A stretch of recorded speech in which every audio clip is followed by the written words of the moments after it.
Assalamualaikum warahmatullahi wabarakatuh. Alhamdulillahirabbil alamin. Wassalatu wassalamu ala asyrafil anbiya'i wal mursalin wa ala alihi wa sahbihi ajma'in. Qala rabbi shrah li sadri wa yassir li amri wahlul 'uqdatam min lisani yafqahu qawli. Amma ba'd. Muslimin muslimat yang dirahmati Allah Subhanahu wa taala, kali ini kita akan baca hikmah yang ke-28. Keadaan lahiriah adalah tanda bagi keadaan batiniah. Okey, keadaan lahiriah adalah tanda keadaan batiniah.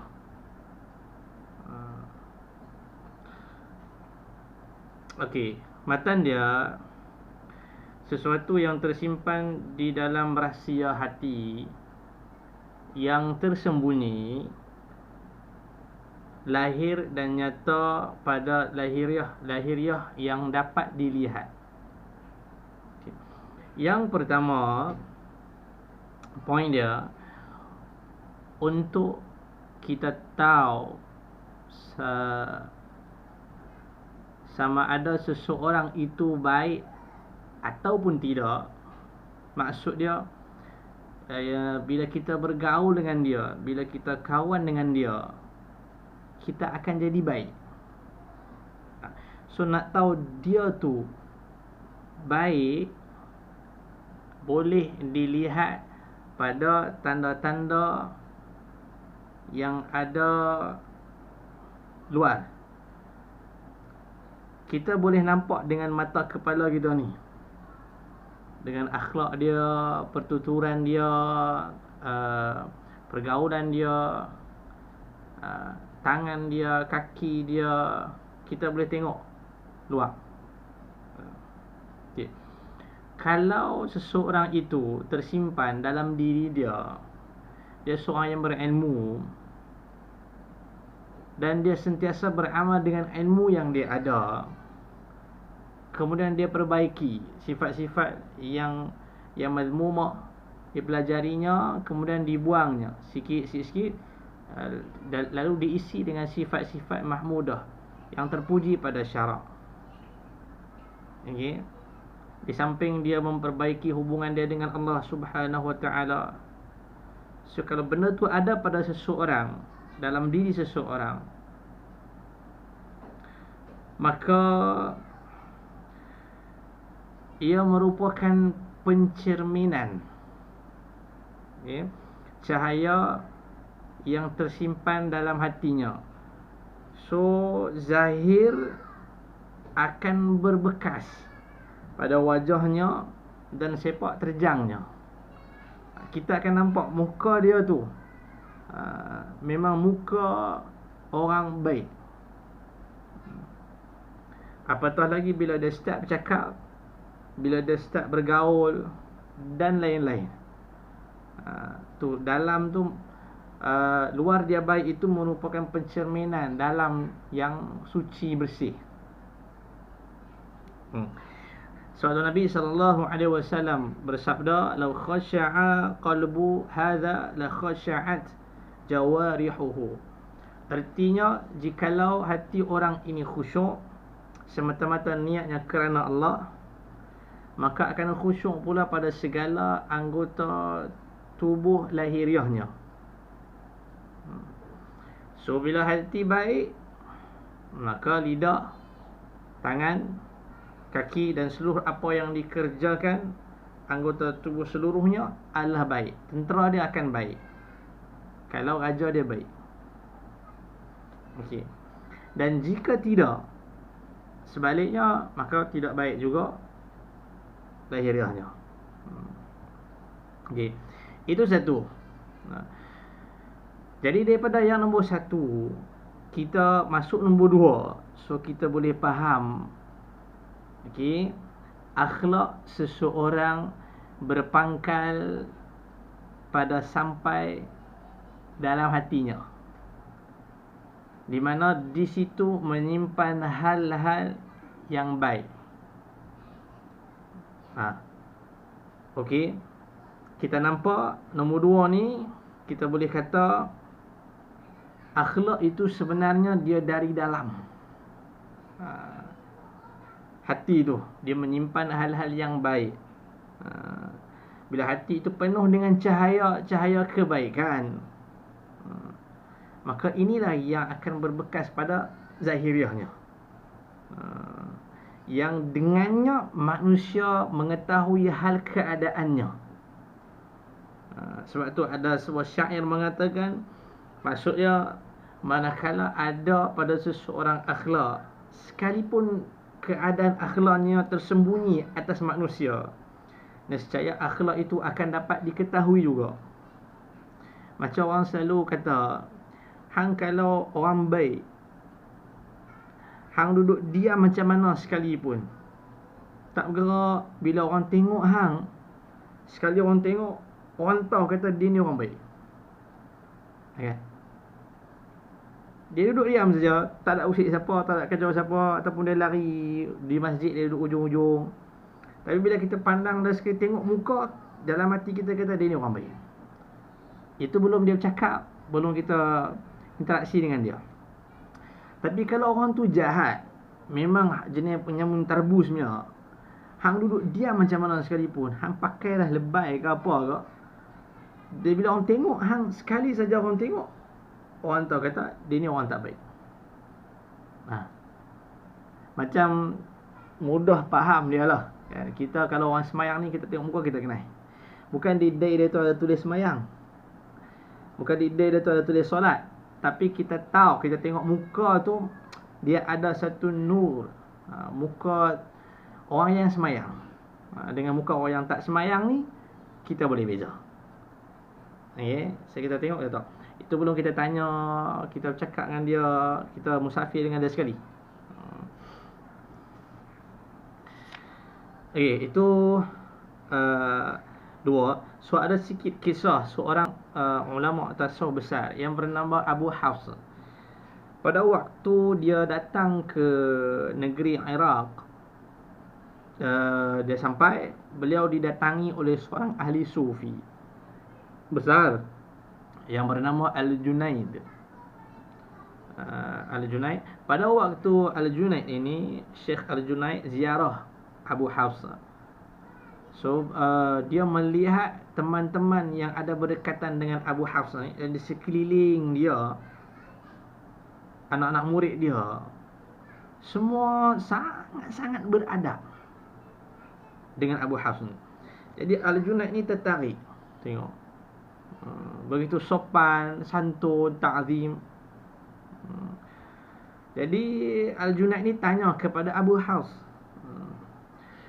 Dia kata, wahai Abu Hafs, macam mana dia kata, rupanya engkau sangat-sangat menekankan adab terhadap anak muridmu dan teman-teman yang belajar sekali dengan kamu, yang mari menuntut denganmu. Dia kata, bagus sungguh hang didik anak murid hang ni. Aku tengok beradab semua bila dia ada depan hang. Kemudian Abu Hafs menjawab, tidak, wahai Abdul Qasim, panggilan dia, yakni Al-Junaid. Tak ada, dia kata. Tapi kebaikan adab yang telah terlihat pada lahiriah mereka ini adalah petanda tentang adab yang tersembunyi dalam hati mereka. Abu Hafs kata, dah, apa yang hang tengok ni, depa sungguh beradab ni, lahir dia baik, sebenarnya dalam dia itu memang sungguh baik. So makna kata Abu Hafs memberi didikan bukan luar, bahkan dalam. Nampak? Kan? Dia memberi didikan dalam jiwa itu, so lahirlah akhlak yang cukup baik. Dua. Yang ketiga, bila kita dah tahu nombor satu apa dia, nombor dua apa dia, so nombor tiga, kita boleh jadikan dengan apa yang kita tahu tadi, ada pengetahuan sikit, so kita boleh jadikan dia sebagai alat pengenal untuk scan diri kita. Scan diri masing-masing.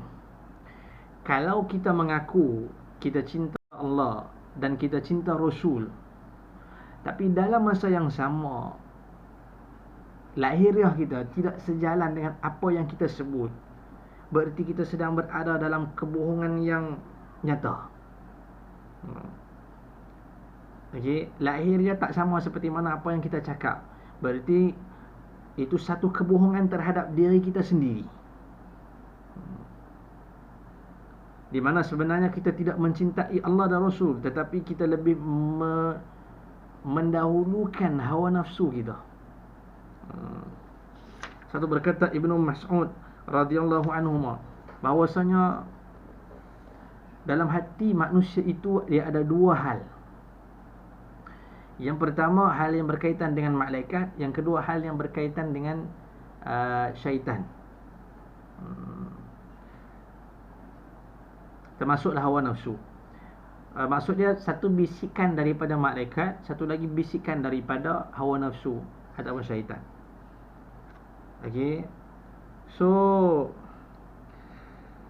bisikan daripada malaikat dia selalu menimbulkan hal-hal yang baik.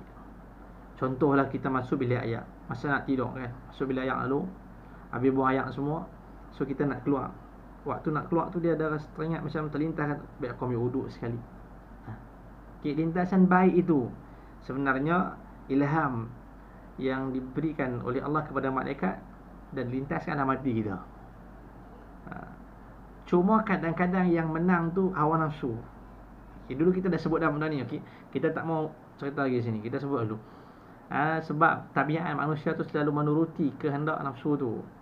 Selalu apa yang nafsu terlintas saja dia akan ikut, dia akan turut. So lama-lama dah jadi tabiat. Itu yang dia mengeras. Dia sebut pada benda yang baik, dia lambat sikit api. Ini boleh tengok hikmah yang dulu yang kita dah belajar. Dalam video yang keberapa saya pun dah miss. Okey, so bisikan daripada malaikat dia terlintas benda yang baik. Kadang-kadang kita pergi masjid kan, so ada terlintas kata ingat nak sedekah lah hari ni. Tapi sebab dah dompet lah kereta pula, baru langkah 2-3 langkah, tak payah. Wah, dia boleh patah balik. Mana tu? Nampak tak? Dia nak ikut kan tak mau ya. Jadi macam mana kita perlu buat solusi dia paksa. Paksa dia. Tak apa-apa dia ambil dan buat. Lama-lama dia akan jadi biasa.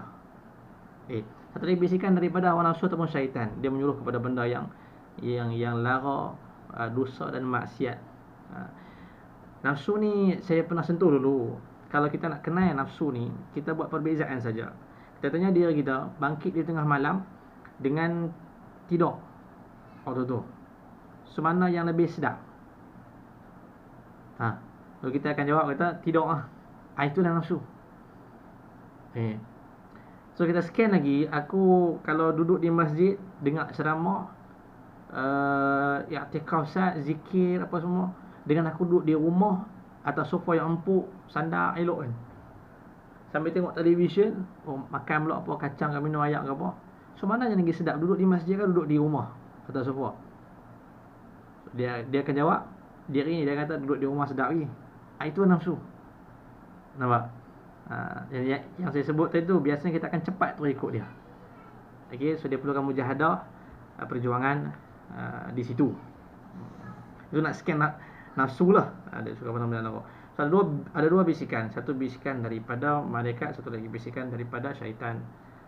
Jadi itu dua hal yang ada dalam diri manusia. Selesai. 3 benda. Jadi kita nampaklah kan, bila hati tu dia bersih, dizikir dan dia buat apa amalan-amalan yang baik, so hati tu dia akan berkilau sikit dan dia bercahaya, sehingga dia teranglah, hati tu dia jadi bersih. So syaitan datang pun tidak akan berjaya menipu ataupun memperdaya dia. Kemudian kita sebut kesimpulan. Yang pertama, perbuatan lahiriah apa yang kita dapat? Perbuatan lahiriah adalah tanda atas keadaan yang tersimpan dalam hati. Jadi batallah dakwaan orang kata luar saya memang teruk, saya mencarut, saya macam-macam benda saya kata, tapi dalam hati saya baik. No. Okey, batal yang tu. Kalau dia tu pasal saya baik, kalau dia kata pasal saya memang mesti cakap tapi dalam saya baik, luak tu dia sebenarnya tabiat yang sudah melekat kuat. Yang sebut dia Imam Ghazali rahimahullah taala dalam kitab dia Ihya Ulumuddin, dia meninggal pada tahun 500 dia hijrah. Dalam bab akhlak, dia dah melekat kuat, dia jadi tabiat. Tu yang kebiasaan dia dah tak ada apa. Boleh buang. Asalkan dia mau, ada kehendak padanya, dia nak berubah, so insya-Allah boleh. Biiznillah. So buatan lahir adalah tanda atas keadaan tersimpan dalam hati. Barang siapa yang baik lahirnya, maka menunjukkan bahawa hatinya itu baik. Dan apabila tidak, maka tidaklah ia. Tapi dia makan masa lah. Kadang-kadang tu kita, orang ada yang dia boleh berlakon baik, kan? Tapi dia berlakon macam mana sekalipun, dia tak boleh sembunyi perangai buruk dia tu. Satu hari bila kita lama dengan dia kan, so kita akan tahu juga benda tu, akan terbongkar benda tu. So dia tak boleh tipu kita. Itu satu. Yang kedua, rahsia Allah yang dikurniakan dalam hati seorang hamba, tak ada siapa pun yang tahu, baik malaikat ataupun manusia. Tapi kita boleh nampak luar dia, yang mengungkapkan rahsia yang ada di dalam. Tiga, tepatlah sabda Rasulullah sallallahu alaihi wasallam yang biasa kita dengar, apabila hati baik, maka seluruh tubuh akan baik, dan apabila hati tidak baik, juga tubuh pun tidak akan baik.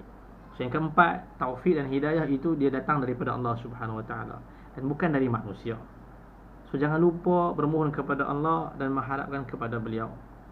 So jangan kita tinggal, ya Allah berikanlah hidayah dan petunjuk kepada aku. Semoga aku menjadi orang yang lebih baik, orang yang lebih dekat kepadamu, ya Allah. Habis.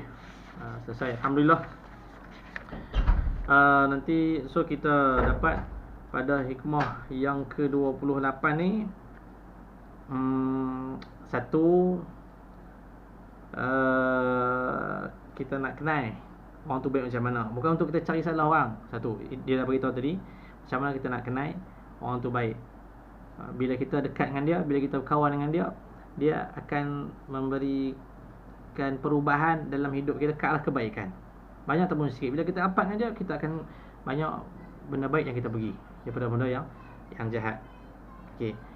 Itu kita boleh scan. Yang kedua, akhlak itu sebenarnya dia berpangkat dalam hati. Okey, dalam ni yang perlu kita tekankan, yang perlu kita proses dia. Yang ketiga, bila kita dah tahu nombor satu dan nombor dua, so kita jadikan dia sebagai alat untuk scan diri kita. So macam mana tingkah laku kita? Kalau hati kita sayang pada agama, sayang kepada Rasulullah, sayang kepada Allah, cinta kepada Allah, so macam mana pelaksanaan dalam ibadat kita? Sejalan tak dengan apa yang kita cakap? Kalau tidak, berarti kita berada dalam kebohongan terhadap diri kita sendiri. So kita sebut sikit dua hal antara malaikat dan syaitan tadi yang ada dalam hati manusia, dan kesimpulan yang kita bacakan tadi. Nanti kita masuk pada hikmah yang ke-29 insya-Allah dengan izin Allah, iaitu antara Allah sebagai dalil dan Allah sebagai madlul. Ini ada dua lah. Kita akan sentuh bab majzum dan juga salikin. Dua benda ni. Okey, majzum dan salikin. Siapa mereka ini dan bagaimana cara untuk yang selamat boleh kita sampai kepada tujuan kita. Yang kita beramal kerana Allah Subhanahu Wa Taala, mengharapkan keampunan dia, untuk hampir dengan dia. So ada beberapa jalan yang boleh kita praktikan untuk kita selamat sampai ke destinasi. Mudah-mudahan Allah Subhanahu Wa Taala memberkati segala usaha kita, dan semoga Allah mengampuni segala kesilapan kita. Saya banyak terima kasih pada tuan-tuan kerana sudi menonton video saya ini. Banyak terima kasih. Walaupun untuk masa yang singkat lah, yang pendek ni, view tu tak berapa banyak. Alhamdulillah banyak lah, dia banyak. Cuma dalam masa yang singkat ni, kau nak kira banyak lah. Dan subscribe itu pun tak banyak sangat. Alhamdulillah. Tak ada masalah yang tu. Bukan itu tujuan kita dalam matlamat yang kita buat ini. Tapi apa yang kita tekankan sekali, untuk semua orang yang ingin mempelajari, yang biasa mengikuti, mendengar, mungkin biasa yang saya jumpa, dia ada kata saya pergi merata, pergi belajar di sana di sini, kita alikam ni, tapi saya susah nak faham. So bila saya dengar apa yang ustaz cerita, saya jadi mudah faham. Dan itu semua daripada Allah Subhanahu Wa Taala yang beri kefahaman kepada dia. Jadi apa yang kita buat ni, so bukan saja bahkan director yang dibuat, yang saya letak nama itu Abang Rizal Yahya. So dia juga ada usaha dalam pengajian, kuliah TV, kuliah pengajian bulanan kita ni. Jadi yang paling penting sekali yang kita tekankan, kita nak sebarkan ilmu, dan semoga Allah memberi kefahaman kepada semua agar umat manusia ini dapat menjadi orang yang baik di sisi Allah Subhanahu Wa Taala. Itu poin yang paling utama dalam maksud kita buat channel ini. Semoga Allah berkati tuan-tuan. Terima kasih banyak lagi sekali tuan-tuan sudi menonton, dan share dengan siapa saja yang kalau tuan-tuan rasa dia bermanfaat. Semoga Allah menilai usaha yang tuan-tuan lakukan, walaupun hanya di hujung jari. Semoga jari ini akan ditanya di hadapan Allah Subhanahu Wa Taala apa yang kita lakukan. Setiap kebaikan yang kita buat akan diberi pahala oleh Allah Subhanahu Wa Taala. Semoga dengan sedikit usaha ini Allah nilai dan Allah selamatkan kita daripada bahang api neraka Allah Subhanahu Wa Taala. Sekian, wassalamualaikum warahmatullahi wabarakatuh.